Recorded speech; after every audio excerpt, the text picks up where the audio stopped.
Included in the box, you'll find the charger, a multi-tool, and your user manual. Let's get started with setting up your scooter. Begin by unfolding the steering column by depressing the folding lever. It's very important that you ensure that the locking pin is fully inserted into the groove and the folding lever is flush to the frame. You should hear a soft click. To set up your handlebars, first unfold the ends and tighten the silver locking tube. These tighten by turning in opposite directions. Moving along with the handlebars, you'll notice that there may be several loose components that need tightening. Each have screws underneath to allow for this. Once you get all the parts in the right position, use your included multi-tool to tighten the screws.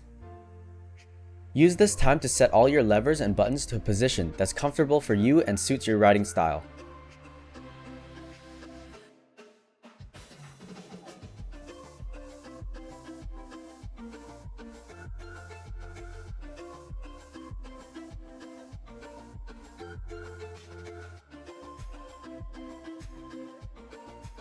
Extend the steering post by releasing the clamp.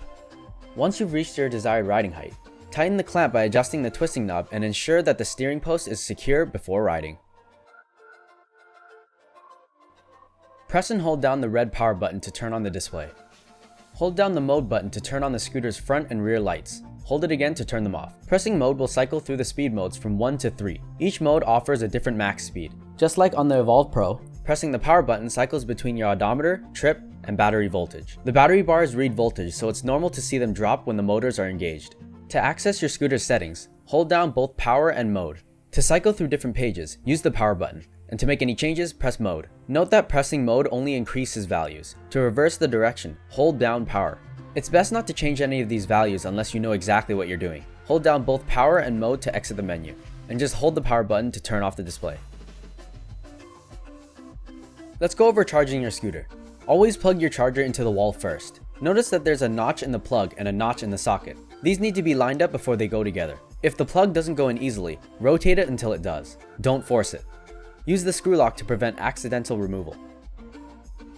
Your charger light will change from red to green once your scooter is fully done charging. Remove the charging plug. Remember to replace the dust cap in order to keep dirt and water away from the connectors.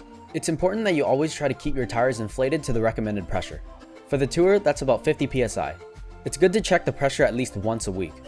Owning a pressure gauge or a pump with one attached makes this a really easy step.